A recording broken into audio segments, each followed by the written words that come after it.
Welcome to Tisky Sour, where we are giving you 60 whole minutes of uninterrupted coverage of Prince Harry.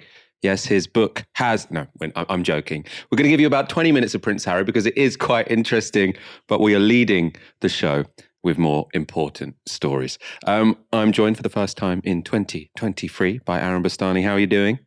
Great to be joining you, Michael. I feel like this is Novara's year, Michael. I feel like it's our year. I hope you feel the same way. Why not? I feel like last year, we had a good year last year, but yeah, this year can only get better. I agree. How was your break? Are you refreshed? It was incredibly restful. We had a nice Christmas day. We didn't go anywhere.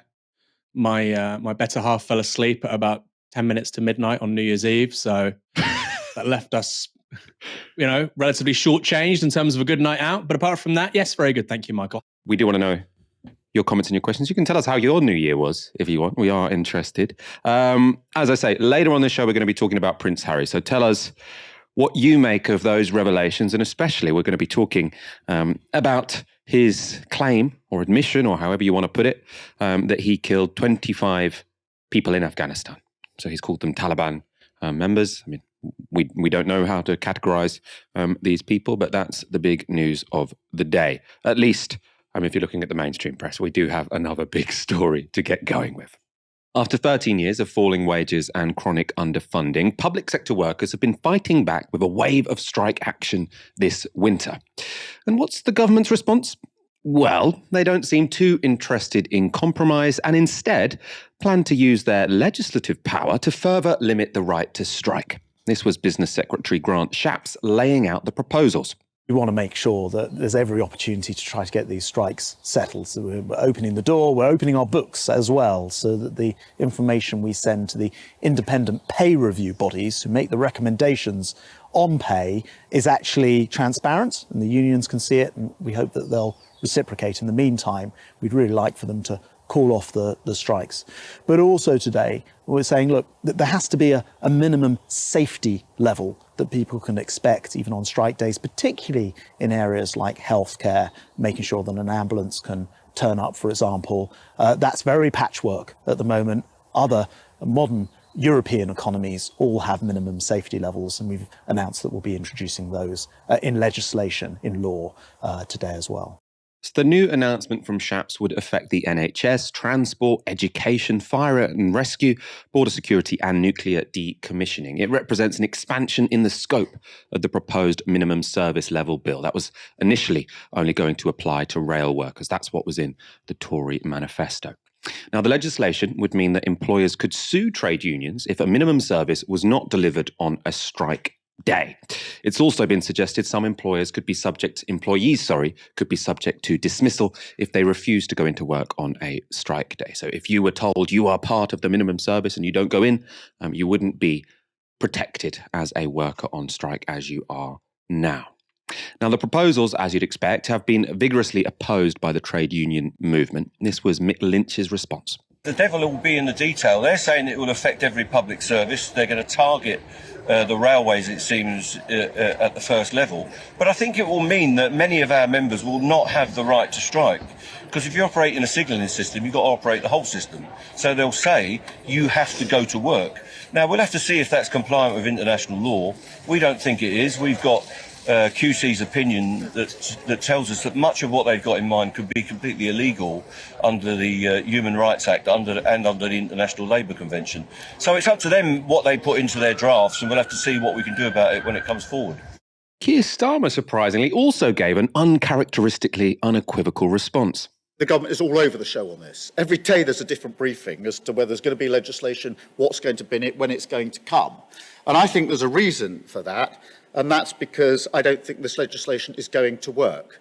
And I'm pretty sure they've had an assessment that tells them that it's likely to make a bad situation worse.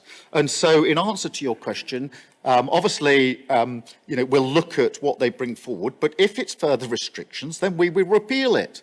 And the reason for that is I do not think that legislation is the way that you bring an end to industrial disputes. You have to get in the room and compromise. You can't legislate your way out of 13 years of failure. So, as I say, the government's all over the show. Will we repeal it? Yes, we will. Now, if this Tory law is passed, and there is some doubt because it might be that the Lords block it, as I say, it was only in the manifesto when it comes to rail workers. If it's passed, then one of the sectors affected will be the fire service. And earlier today, I spoke to Riccardo La Torre, a national officer at the Fire Brigades Union. I asked him what he made of Grant Shapps' claim that minimum service laws would simply put Britain in line with other European countries.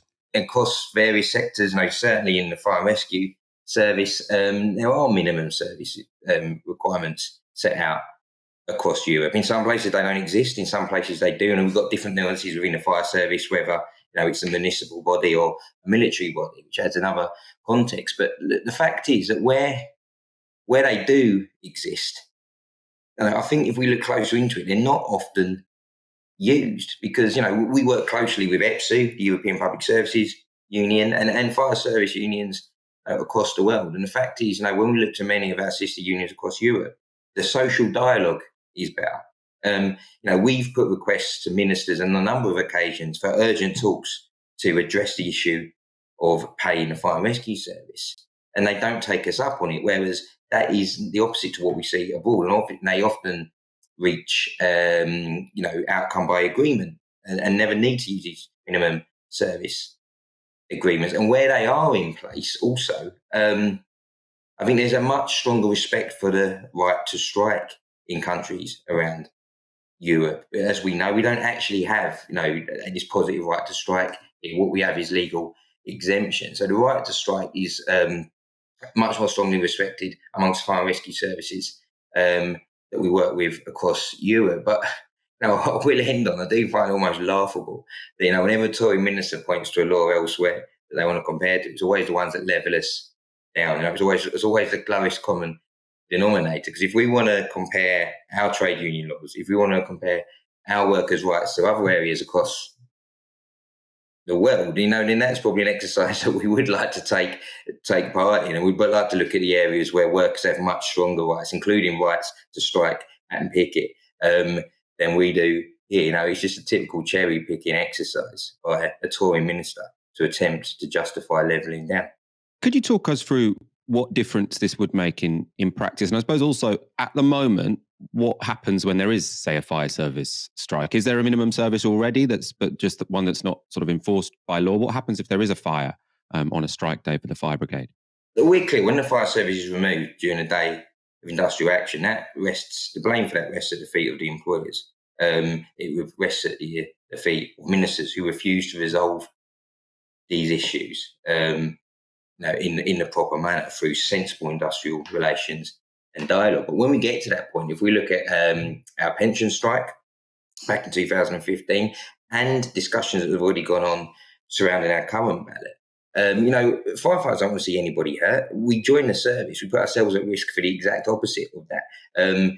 So we regularly put in place what we call major incident agreements, where voluntarily, if a major incident was to occur, we set up routes in which we can contact members to discuss voluntarily returning to work to respond to certain incidents. Yeah, if that's forced on us, and I heard Mick Lynch yesterday refer to it as conscription, and I think that explains it, describes it very well. Now, if you're forced to work against your will, regardless of the outcome of a strike ballot, we'll lose all power within the workplace. So even with that tool in our toolbox, we've seen our pay cut by more than $4,000 in real terms over the last 10 years. We've seen firefighters forced to food banks. We're seeing more than almost 12,000 firefighters cut since 2010. And that's when we've got that tool in our toolbox to be able to try and rebalance that power a bit in the workplace. If that's taken away from us, the bosses will just ride roughshod over us. We'll be told to sit down and shut up on matters that are forcing us into in-work poverty, into matters that are removing firefighters and fire engines, life-saving equipment from our communities, matters that are seeing, as we saw over the summer, firefighters hospitalised due to a lack of resources through the heat wave. We will be told to simply sit down and shut up because we'll be collectively begging if we don't have that right to strike in an effective manner. So earlier you mentioned food banks and fire brigade members being forced to use food banks. I want to show you a tweet, which I'm sure you're aware of and have seen from Brendan Clark-Smith. He's the Tory MP for Bassetlaw. And he responded to a tweet from your union saying, I respect the profession, but £32,000 and using a food bank, never heard such a ridiculous thing in my life. I earned a lot less than that for most of my teaching career, and so do many of my constituents. If true, which is unlikely, I suggest learning how to budget and prioritise. Now, how would you respond to that tweet from Brendan Clark-Smith? I don't think that will surprise any firefighter, Michael. That's just a repeat of the disdain that Tory ministers have shown towards firefighters and public service workers, all workers, in fact, for some time now. He may have lived on a worker's wage at some point, as he suggests there in his tweet, but he hasn't done so through this cost of living crisis. He hasn't done so under the worst actions of his own government, through a crisis of his own government's making. And I think that tweet just goes to show just how out of touch the ministers proposing these laws and these Tory ministers are with working people trying to get through this crisis right now. They clapped us. Now they're clapping us all the way to a food bank and insulting us when we get there. If that doesn't make a firefighter want to pick up their ballot and vote yes for strike action before the 30th of January, I don't know what, Michael. Them sort of tweets should get the response from workers that they deserve. Finally, you mentioned the strike ballot there. Can you give us a sort of quick sweep of the state of play? What is the dispute between the Fire Brigades Union and their employers? When should we expect strike action if it happens? So firefighters have faced real term pay cuts now for over a decade. A firefighter's pay packet now is worth on average approximately £4,000 less than it was this time 10 years ago. And at the same time, we've been asked to do more in more dangerous conditions. So there's 12,000 less of us now than there was this time 10 years ago. And they're the sort of conditions that saw firefighters being hospitalised through the recent heat wave, because we simply didn't have enough resources to attend safely and fight the number of incidents we were being called to. We were clapped as COVID heroes through the pandemic. Firefighters not only continued carrying out their everyday role, but firefighters volunteered for additional roles, such as delivering medicine and PPE to the vulnerable, driving ambulances, assisting the ambulance service, and activities as difficult as moving the bodies of the deceased. But when the clapping stopped, we were met with another pay insult, another real terms pay cut of 2%. Following a massive rejection via a consultative ballot of our members, that did change to 5%. But again, as you'll know, still a real terms pay cut following a previous 12 years of pay cuts. And it's got to the point where firefighters simply can't afford to just meekly accept further pay cuts. And the voice of our membership was strong. They wanted to do something about it. We'd exhausted all other avenues and we were left with no option but to ballot for strike action. And that ballot is ongoing now. It runs until the 30th of January. We're very confident we're going to smash all of these anti-union thresholds that have been put in place. And then that means that unless employers, because we negotiate pay slightly differently within the Fire and Rescue Service, we don't have a pay review body. We still do it through what we call the National Joint Council via collective bargaining. So unless an agreeable and acceptable and fair pay offer that is agreeable to FBU members comes forward before the 30th of January, we strongly expect that to be a huge yes vote and for strike action to commence shortly after. That was Riccardo La Torre speaking to me earlier today. We will, of course, be updating you on the developments in that FBU dispute as they emerge. Not many people are in the mood to take the Tories seriously when it comes to their proposed anti-strike laws. This week, Business Secretary Grant Shapps appeared on the News Agents podcast to defend them. This is what happened.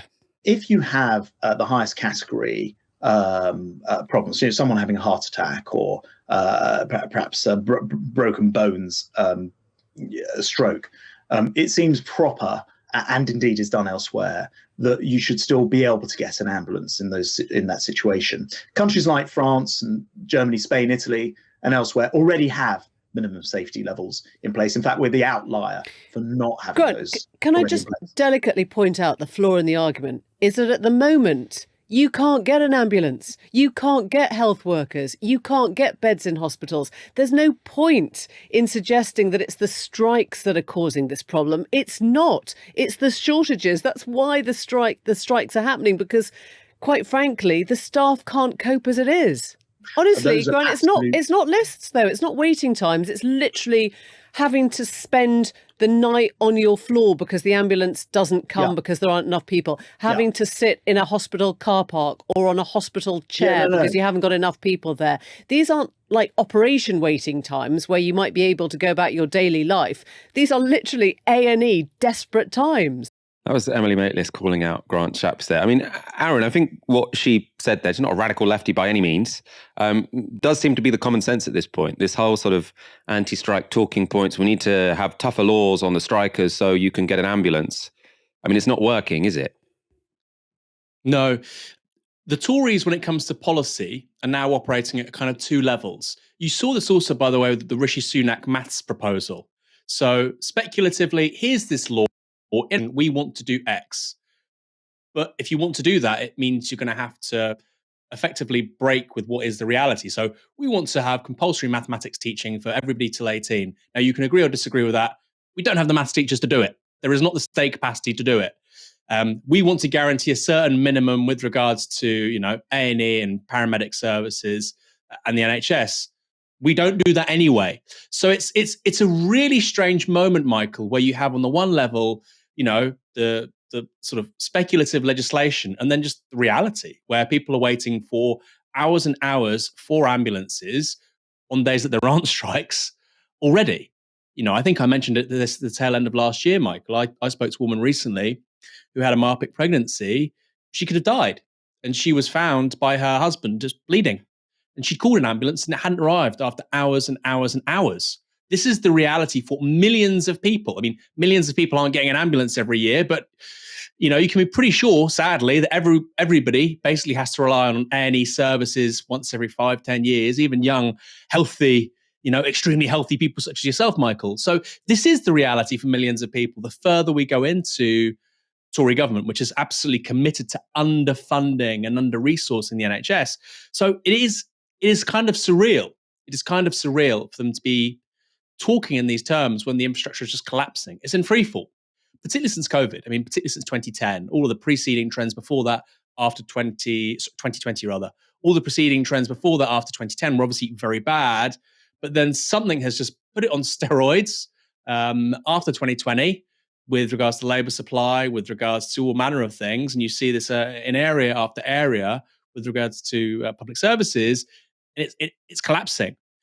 I think personally, this whole charade is just really short term and about taking the wind out of the sails of trade unions and workers who are now clearly gathering momentum in their struggle for higher wages. It's about PR, it's about short termism. In other words, it's everything that the Conservatives now stand for when it comes to running the country. Pat Cullen, who's the General Secretary of the Royal College of Nurses, so they're one group of people who will be affected if these laws go through. She was saying, look, we've been asking for mandatory minimum service levels for years, right? Because they've been saying, look, our nurses are working in dangerous situations. There should be some kind of law whereby, you know, this number of patients have to be staffed by this number of nurses. But you've always refused to do that. And now you want to introduce it purely only in these particular circumstances when we go on strike. So you're only interested in a minimum service if that can discipline us and the wage demands we make. No other time do they care? Or they give a damn about minimum services? We can see that across every public service in the country. If there were laws about minimum services, then, you know, the law would be being broken every day.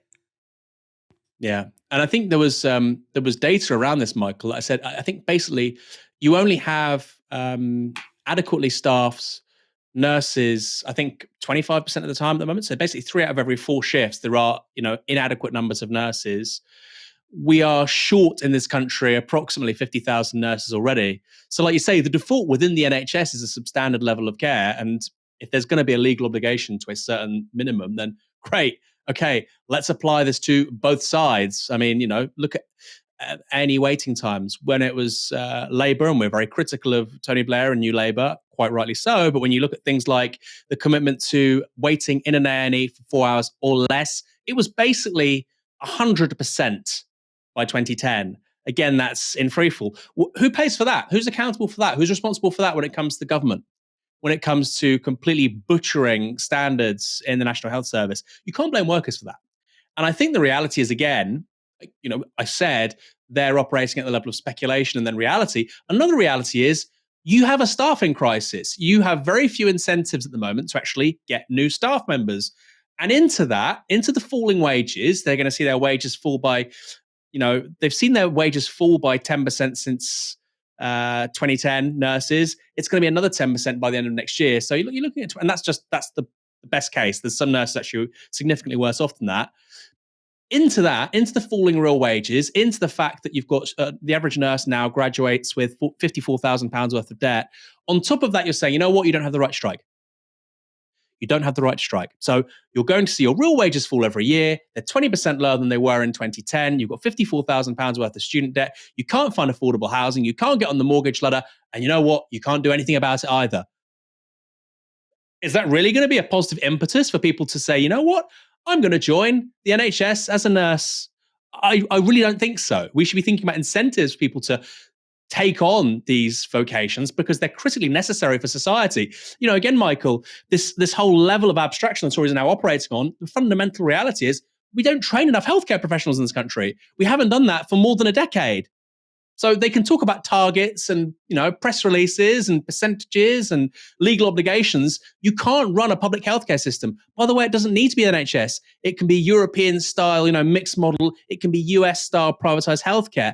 None of these models work if you don't have enough nurses and doctors. Madness, Michael, madness. Now, we've said that about the Tories for a very long time, but in 2022 in particular, and now in 2023, this is no way to run a country.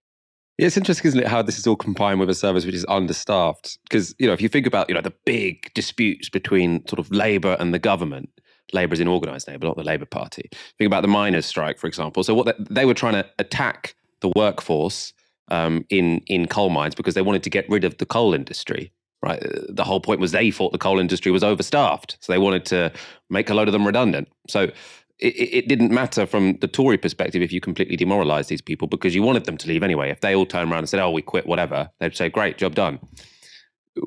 Everyone seems to admit, I hope everyone admits we need an education service, we need a health service, and all of these sectors are completely understaffed, and the response from the government has been to go to war with the workforce. Like there's something that doesn't quite add up there. It's not going to end well, is it?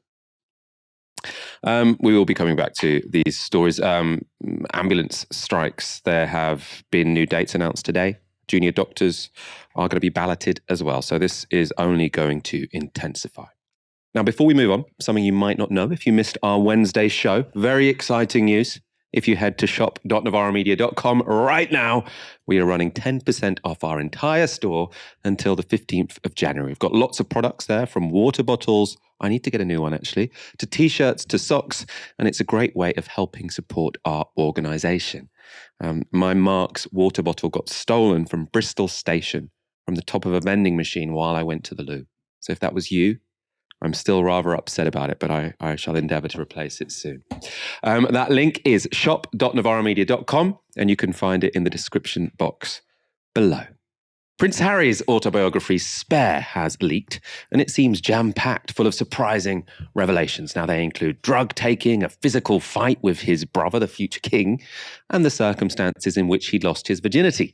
But perhaps the most incendiary claim was about the number of people he killed when fighting in Afghanistan. Now, in the book, he writes this: most soldiers don't know exactly how many kills they have to their credit. Under battle conditions, you often fire indiscriminately. However, in the age of Apaches and laptops, everything I did in the course of 2 tours of duty was recorded and time-stamped. I could always tell exactly how many enemy combatants I had killed, and it seemed essential for me not to be afraid of that figure. Among the many things I learned in the armed forces, one of the most important was to be accountable for my own actions. So my number, 25. It was not something that filled me with satisfaction, but I was not ashamed either. Naturally, I would have preferred not to have that figure on my military resume or in my head, but I would also have preferred to live in a world without the Taliban, a world without war.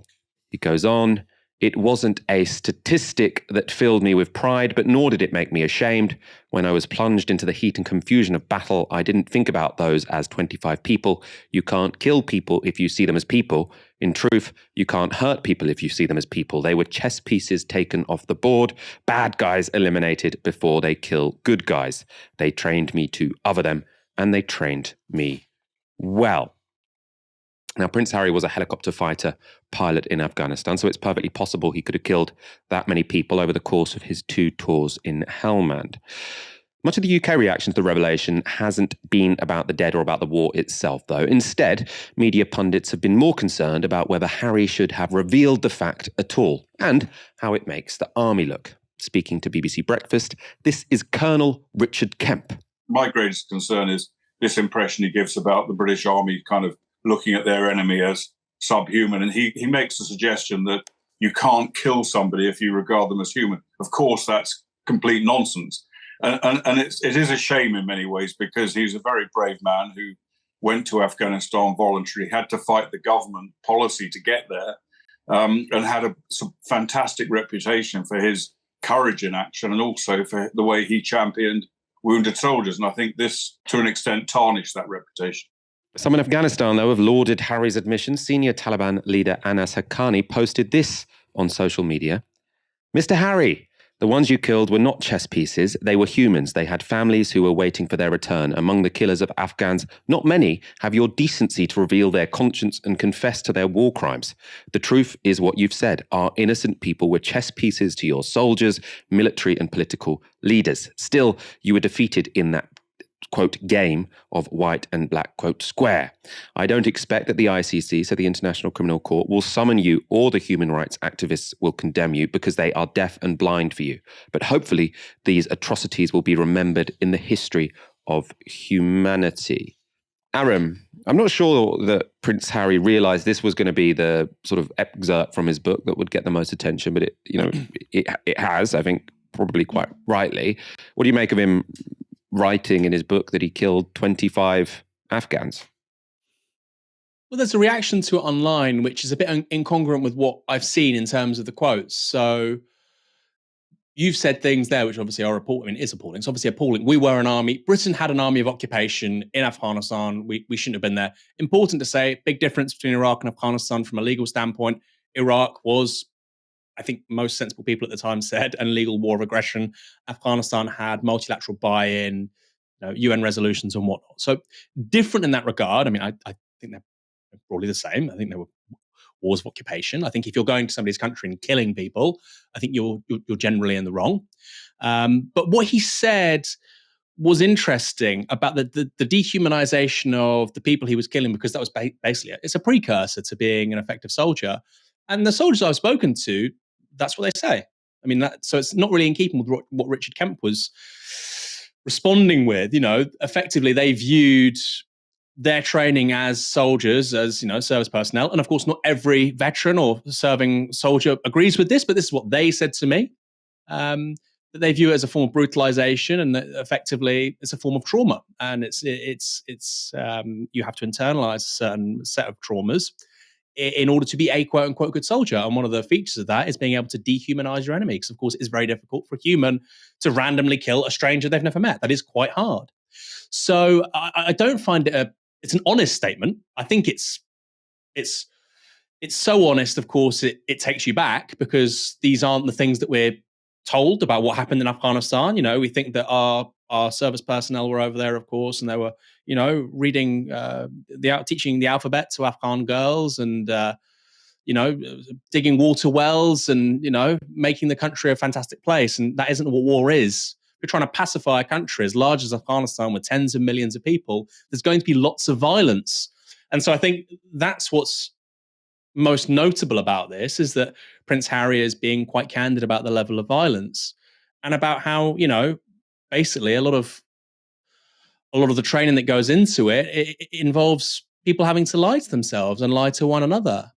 Clearly, all manner of barbarity happened over in Afghanistan as a result of the war. Now, people can say it wasn't a legitimate regime. The Taliban are awful, so we have to get rid of them. Okay. And by the way, they're backed up with what I said at the start of this, which was there was a UN resolution to deal with this. And of course, this comes in the aftermath of the 9/11 attacks. It is very different to Iraq in that respect. But I think you're a war of, you're an occupying army, and it's a war of occupation. I think, generally speaking, we look at those after 50, 100 years as almost always ethically unacceptable. And I think people will look at Afghanistan in the same way. There's another excerpt, I don't think we're mentioning it here on the show. If we are, my apologies, but I didn't see it in the show notes, where he talks about the word Paki, the P word. I mean, I've been called it, so I think I'm justified in being able to use it. And he says that when he was raised, he didn't view it as racist, obviously a stupid thing to say. But again, people are attacking him for that. And I thought, well, that's actually quite instructive. If what he's saying is true, it's quite instructive that the brother of the future monarch of England, who presently is Prince William, who'll be King William, or he might choose another name, he was raised in an environment where he didn't know that was a racist term. I think that's quite an extraordinary admission. But instead, what we're talking about is the fact that I think to constantly garner public attention, which of course is now what Harry has to do, that's now his job. He's becoming a celebrity. He's going to have to constantly try and get people's attention to stay, a high value commodity for the press. He's going to have to reach ever further back into the recesses of his personal life to remain relevant. And that's going to be quite undignified, frankly. But I can see why this did become the main takeaway for the media, because this is actually quite an important snapshot of the British story in the first decade of the 21st century, which was we participated in two really significant wars overseas. What do you think about the claim, that he's, he seems to be talking about it, in a candid way. Yeah, I don't think he's being dismissive about what's happened. But what do you make of the claim of him saying that he killed 25 Taliban? I know he's saying that with the degree of technology we have now, you can be fairly sure about what's happened. But can we have any confidence that the 25 people he killed were actually members of the Taliban? Well, this is one of the great myths about the modern military, with the US, the UK, and others in the advanced countries, where you hear about precision strikes. They're not very precise. I mean, we've heard story after story about quote unquote collateral damage in Iraq, in Afghanistan, in Libya, of innocents being killed. It still happens, by the way. There are still, since the United States has left Afghanistan, there are still drone strikes which kill innocent people.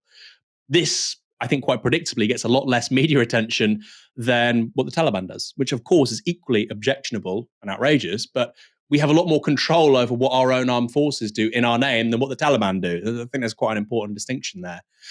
I think you're right, Michael. And look, this is why Harry needs to be interviewed by Novara Media. We need to get him in a one-on-one with Michael Walker or Ash Sarkar, because those are the kinds of details which I think would be really interesting. Well, you're saying they were Taliban. How do you know? Because, of course, this is another kind of cliche that we heard straight after invasion, all the way through really to the last couple of years. Everybody that the British Armed Forces took on, and the United States, they were Taliban. Well, realistically, that's actually quite an amorphous kind of relationship between Afghan general public, particularly outside the larger cities, and the Taliban. That's not, it wasn't this hierarchical organization with a leader pointing people around with incentives and resources, you might sort of view as analogous to an army. That wasn't what it was. There was a national resistance movement going on. I mean, how else do you explain, Michael? How else do you explain the fact that a government which had resources and been installed by the West, had some level of democratic legitimacy too, how else do you explain it falling so quickly if there wasn't a national movement to get rid of it? And of course, we can't say that in the West. It wasn't said in the West. So we were kind of dumbfounded and perplexed. But the reason why it happened so quickly is because there was a critical number of Afghans who didn't want that government there, because there wasn't a functioning rule of law, because the country hasn't really benefited to the extent that was being said after the invasion. So I don't know, these are all very controversial topics in Britain and Europe, right? And what I find really interesting actually with the Afghan stuff is you see videos of awful things happening in Afghanistan, right? Awful things. Women can't go to university. Appalling. And people say, share this video to raise awareness. We occupied the country for 20 years to do that, and it didn't work out. So you have trillions of dollars spent in Afghanistan with an occupying army to bring about certain, that wasn't the primary reason we went there, but certain social shifts, including, for instance, girls in school, women at university, other things too, of course, free press, freedom of association, et cetera, et cetera, et cetera. You spend trillions of dollars trying to do that, including a military occupation. That didn't work. You think somebody sharing a viral video on Twitter or TikTok is going to make any difference? It really impresses on me this very strange conversation we have about foreign policy in the 21st century. Britain, France, the US, we cannot decide how other countries are run anymore. We can't do it. We can't do it. I mean, it was misguided in the early years of the 21st century. It's utterly delusional in 2023. Personally, I find the candor from Harry, I think it's useful. I saw some responses saying, oh, he's the sort of the hero of the woke millennials, the Anglo-American woke millennials, their avatar is Harry and Meghan, and yet he killed 25 people in Afghanistan. I think that's a very valid point. But I'd far rather he is so honest and candid about the fact that he killed people rather than pretend, he was serving some humanitarian mission, digging wells and showing Sesame Street to 5 and 6-year-olds in Afghan schools. That's not the reality of a war of occupation. Harry has given interviews publicising his new book to ITV, CBS and Good Morning America. They've all been trailing clips before the book goes on sale next week. Now, in these clips, Harry begins by describing a fistfight with Prince William. What was different here was this level of frustration. And I talk about the red mist that I had for so many years. And I saw this red mist in him. He wanted me to hit him back, but I chose not to. There's a fair amount of drugs, marijuana, magic mushrooms, cocaine. I mean, that's going to surprise people. But important to acknowledge. I want reconciliation, but first there needs to be some accountability. The truth, supposedly at the moment, has been there's only one side to this story, right? But there's two sides to every story. One of the criticisms that you've received is that, well, okay, fine, you want to move to California, you want to step back from the institutional role. Why be so public? You say you tried to do this privately. And every single time I've tried to do it privately, there have been briefings and leakings and planting of stories against me and my wife. The family motto is never complain, never explain, but it's just a motto. And it doesn't really hold. There's a lot of complaining and a lot of explaining. Endless. Private being done through leaks. Through leaks. They will feed or have a conversation with the correspondent. And that correspondent will literally be spoon-fed information and write the story. And at the bottom of it, they will say that they've reached out to Buckingham Palace for comment. But the whole story is Buckingham Palace commenting. So when we're being told for the last 6 years, we can't put a statement out to protect you, but you do it for other members of the family, there becomes a point when silence is betrayal. What Meghan had to go through was similar in some part to what Kate and what Camilla went through. Very different circumstances. But then you add in the race element, which was what the British press jumped on straight away. I went into this incredibly naive. I had no idea the British press was so bigoted. Hell, I was probably bigoted before the relationship with Meghan. You think you were bigoted before the relationship with Meghan? I don't know. Put it this way, I didn't see what I now see. The quote in this book where you refer to your brother as your beloved brother and arch nemesis. Strong words. What did you mean by that? There has always been this competition between us, weirdly. I think it really plays into, or is played by, the heir spare. So fights with the heir to the throne, cocaine, and this continued warpath with the royal machine. He thinks they're constantly, or they were constantly leaking against him and his wife, Meghan Markle. A lot to unpack. It doesn't seem, particularly good for the royal family. That is, unless you are the BBC's resident royal spokesperson. Sorry, I mean royal correspondent, Nicholas Witchell. He had this to say. The irresistible appeal of all of this, the media gorging on it yet again across all the front pages, and here we are leading our bulletins for a second day running. At some point, I suspect many people will tire of this, and I think we also need to consider what's not in the book, which is certainly, I suspect, what the palace will be weighing up. There are, after all, no, as it were, irrecoverable lines that we're aware of on racially inappropriate language or behavior. Think back to the Oprah Winfrey interview. That was the big issue that emerged there. I'm not aware that that has been taken forward in this book. There are no irrecoverable lines, actually, I think, on Camilla. Yes, the boys asked their father not to marry her because they feared that she would become a wicked stepmother, but she did not become the wicked stepmother, according to this book. There are no criticisms, serious, significant criticisms of her, and there are no, I think, significant criticisms of their father in the way that he did his job as Prince of Wales or as he's doing his job as king. So I suspect that the palace will be weighing this up clearly and will be feeling that, well, yes, this is uncomfortable. Of course it is, but we have, if you look back 30 years, we have been here before dealing with interviews and books, and we can weather this and we will get on with the job. Nicholas, we've been here before, interviews, books. Clearly a reference to Diana. Like, he really speaks with the voice of the royal family. These pesky people giving interviews where they lay bare what's going on in the royal family. You'd have thought as the royal correspondent, you'd quite enjoy that. Don't you want to know what's going on inside? It's like, this pestilent Prince Harry. We've talked about, obviously, the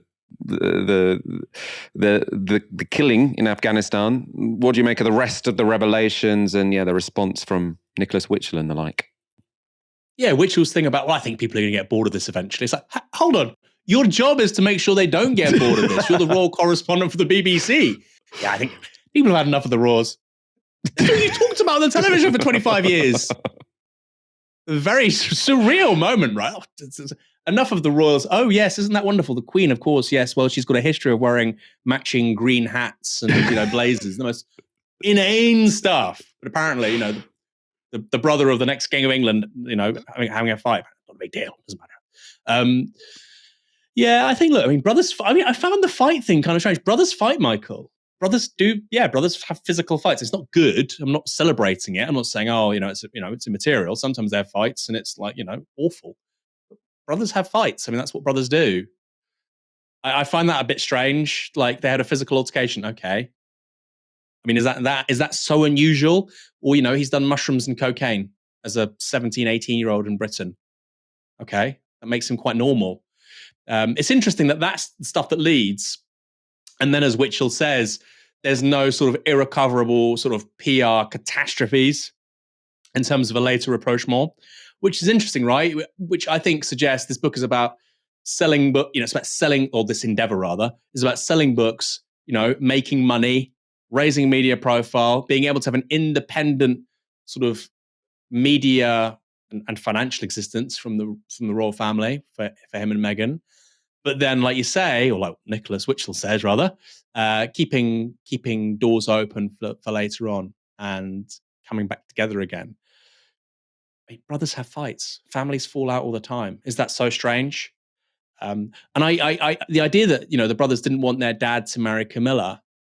I've found this whole thing bizarre, Michael, because, Camilla and Charles were shagging while Charles was still with their mother. The fact they even talked to her is, I think, a real positive reflection on both of them. In a normal sort of family, this would be just really, really weird. The idea that both the sons of a woman who basically her life was torn apart, and that was partly enabled by her husband, who at the same time was openly sleeping with somebody else. And apparently they're meant to love this woman now. Come on. If your dad did that, first of all, you'd think he was an asshole, which this is another thing. All these people bleating on about how Prince Charles, including The Guardian, how Prince Charles is suddenly such a wonderful role model, so much better than the Tories. Look, if you're a dad of 2 kids and you're humiliating their mother in public and you're sleeping with another woman openly, and everybody knows about it, no, you aren't a role model. I don't care how wonderful you are on the climate crisis or what you were going to go say at, COP in Egypt. Let's start with the basics, right? Don't raise your children like that. It's interesting that he says that stuff and then he doesn't go all in, which again is a credit to him. Let's see, Michael. Again, we need a real expert on these things. Not Nicholas Witchell, Ashna Sarkar, to prize apart the really important aspects of this book. But on the one hand, where I said that the candor around Afghanistan was useful, and I think that's a political point, I think the stuff about a 17 or 18-year-old man taking cocaine and having a punch-up with his brother a bit later on in life, I think that's mundane, to say the least, when it comes to, how most people in this country live their lives. Keir Starmer has given his New Year's speech. It took place in Stratford, London, just a stone's throw away from the warehouse where Rishi Sunak delivered his New Year's message the day before. All a little bizarre. Now, in Starmer's speech, he promised to take back control with a bill to decentralise power away from Westminster. He also said that Labour would kickstart a decade of national renewal. Now, that latter pledge sounds pretty expensive, but then, loud and clear, Starmer said this. Let me be clear. None of this should be taken as code for Labour getting its big government chequebook out. Of course, investment is required. I can see the damage the Tories have done to our public services as plainly as anyone else. But we won't be able to spend our way out of their mess. It's not as simple as that. This is really difficult to square. You've got Starmer's messaging. The big critique of the Tories, essentially, they've been underinvesting in public services for 13 years. Now we're seeing the result of that. And however, they say, Labour is not going to get out of this by spending more money. Now, if your critique is that they haven't spent enough money, they've cut too much money, cut too much funding, and now we're seeing the result. How are you going to say, but we're not going to spend to resolve it? I mean, spending a lot more money has to be part of the resolution, no? Now, as I say, difficult to work out how he's going to resolve this tension. And it's something that Chris Mason pressed him on. Keir Starmer, you said today that Labour wouldn't be getting its big government chequebook out. Will that mean that you won't spend any more than a Conservative government would after the next election? I know we're going to inherit a very badly damaged economy.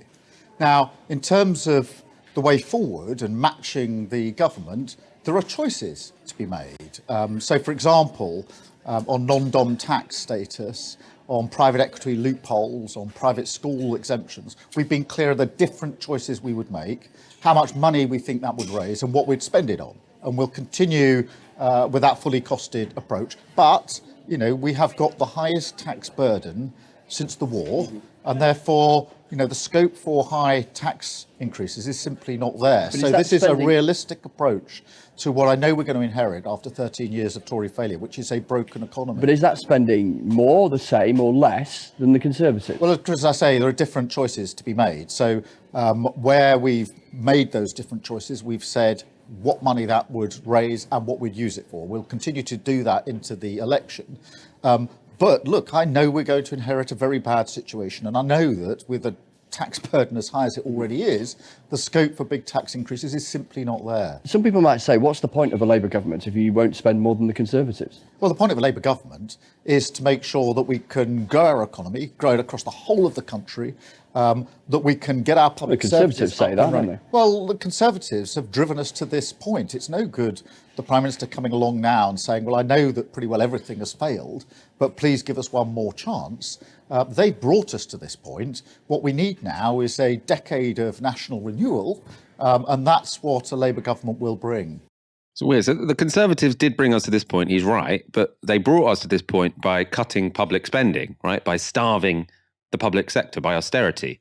So if that's your analysis of how they brought us to this point, which essentially has been Labour's analysis, they starved public services of investment, then how do you come forward and say, look, we're not going to borrow to spend on public services? They said they are going to borrow to invest, but it's been kind of unclear how that's going to be able to happen if you're still trying to reduce debt as a proportion of GDP. So I presume they're going to include investment into that function.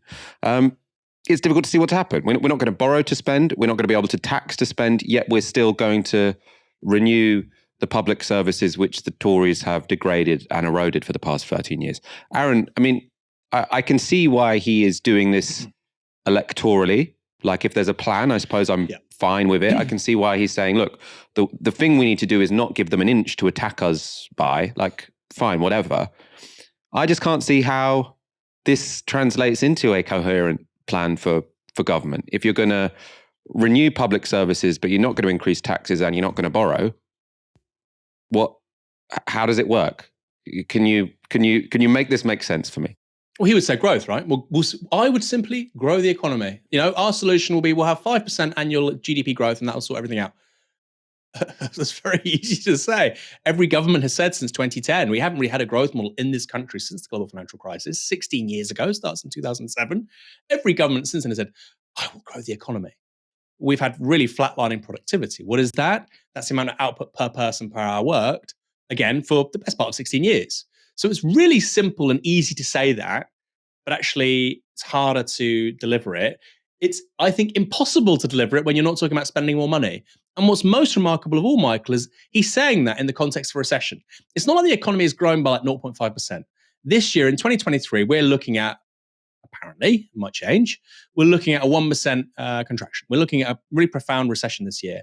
Now, John Maynard Keynes, who wasn't a socialist, was a liberal, had a big contribution to economics after the Great Depression, which is that you can use government to spend money in a downturn to help generate final demand and to accelerate exit out of a recession. So it should be a perfectly normal thing to say, we're willing to spend more money to get out of recession. And we'll do that on things like, increasing public sector pay. Probably, you might have freeze on student fees, or maybe even reduce them for a couple of years. I mean, I would scrap them, but if you're being Labour, right, what could you do that's a little bit, a bit positive? Big program of social housing construction will obviously create jobs as well as addressing a big social problem. Infrastructure spending. I mean, I don't personally believe anything he says. And I get ripped apart by some people on Twitter for this. People who are Labour supporters or Starmer supporters, or frankly, just people who are so fed up with the Tories, and I agree with them, you have to get them out. And they are willing to give him far more credibility. That's Keir Starmer than I think he deserves. This is somebody who didn't want HS2. He didn't want HS2. He opposed HS2. And now he's saying, as leader of the opposition, we won't just do HS2, we'll do Great Northern Powerhouse Rail, and we'll do all the extra bits that the Tories won't do either. So he's gone from no HS2 to we need high-speed rail across the country plus. Why? Where's that come from? How does it fit within his broader vision of politics in the country? And he says, in response to Chris Mason, what's the point of a Labour government? Economic growth. No, it's not. You could have there was economic growth in this country, albeit not particularly healthy, between 2013 and 2015. There was economic growth in this country. A lot of it came out of Help to Buy. Is that good? Is that what Labour should do? Pump prime the economy and the housing sector and ramp up inequality and not begin to solve problems like, collapsing public services? That is not what Labour is for. Labour is meant to be about improving the lot of working people in this country, which is the majority of people, not people with massive amounts of wealth. There's plenty of money out there, Michael. There is plenty of money out there. The wealth of billionaires in this country during the pandemic increased by hundreds of billions of pounds. There was a recent study, I think, by the IFS, again, not very left wing. They said that if you wanted public sector to see their wages keep up with inflation this year, the Tories have said it's 28 billion. Actually, it's a lot less than that. It's probably close to about 15 to 18 billion. So, okay, billionaires can make collectively, just during the pandemic, hundreds of billions of pounds, but we're not willing to pay 15 to 18 billion so that firefighters, nurses, rail workers, police officers, refuse workers, whoever, we're not willing to see those people will get poorer. Sorry. Hundreds of billions, 15 billion. Should be quite straightforward. Again, that's not really a radical thing to say. And I'm worried, Michael, frankly, because I don't think Starmer government will change very much. I want to be wrong. I think this is another thing that people don't read properly. I want to be wrong. I want Starmer to be, this really smart, deceptive political Machiavelli, which, my God, he did with the Labour Party membership. I don't want him to do that, because I think ultimately when you try and deliver change, people think you've misled them and then they get rid of you. But anyway, I would be pleasantly surprised if he was doing this in the name of political expediency, and then he becomes the Prime Minister and actually we see some really positive reform. But I don't think we will. I just don't think we will. And that's not an argument to not vote Labour. I'm not saying that. But I think people should be quite circumspect with their hopes. I think basically a Labour government will be 5% less shit than the Tories. And hey, that's a lot, right? That means something. But it's not national renewal, as he put it. Anything but, really. It's just a slightly a slightly slower rate of decline for a country which, frankly, hasn't had a conception of the future for 15, 16 years. And it's sad to see. What's very frustrating about it, and I mean, I tend to be more sympathetic to Starmer than some people on Twitter when he's sort of like not committing to big, bold things. I'm like, fine, the dude wants to get elected. He can do it after he gets elected. But if he's committing to things like not raising taxes, then you've got a real problem. And it's also just dishonest, I think, because, you know, you saw Rachel Reeves sort of go out on the airwaves and say, oh, the last two manifestos, they promised all this unfunded stuff, pie in the sky, et cetera, et cetera. Now, you know, I haven't dotted the I's and crossed the T's in those grey books that said it was a costed manifesto. And it's easier to say something's costed than it actually be costed. I don't know. But at least the Labour Party in 2017 and 2019 had a coherent story to tell, which is we are going to renew public services by spending more money on them, and we're going to get that money by taxing the rich. That makes a lot of sense. It's completely coherent. Starmer, on the other hand, saying we're going to renew public services, maybe by spending more money on them, maybe not by, and we are going to end austerity by getting rid of non-dom status and removing the charity status from private schools. Now, non-dom status, by Labour's own admission, will make about £3 billion a year. Removing the charity status from private schools will make £1.6 billion a year. Now, for context, the NHS budget is £180 billion a year. So with £4.5 billion a year, you're not going to renew, you know, the social fabric of Britain. You need to show me how that's going to work. If you're not going to borrow, if you're not going to tax the rich, then how is this going to happen? Like he's going to have to answer that question before the next general election. He certainly hasn't yet. To me, it seems that actually this is much less, you know, fiscally sensible and honest than what was offered by Jeremy Corbyn and John McDonnell. Let's wrap up there. Aaron, a pleasure to be joined by you in 2023. I agree with you. It's going to be a big year for Novara Media. My pleasure, Michael. I think really important to say, even if we just want to stop the rot and things to get slightly better, is probably going to take a tax and spend plan like Labour had in 2019. Nobody in British politics is going to admit that for the next several years, but don't worry. We will keep hammering that home right here on Novara Media, particularly in 2023. Absolutely. Thank you so much for watching. We'll be back on Monday at 7 p.m. Have a great weekend. You've been watching Tysky Sour on Novara Media. Good night.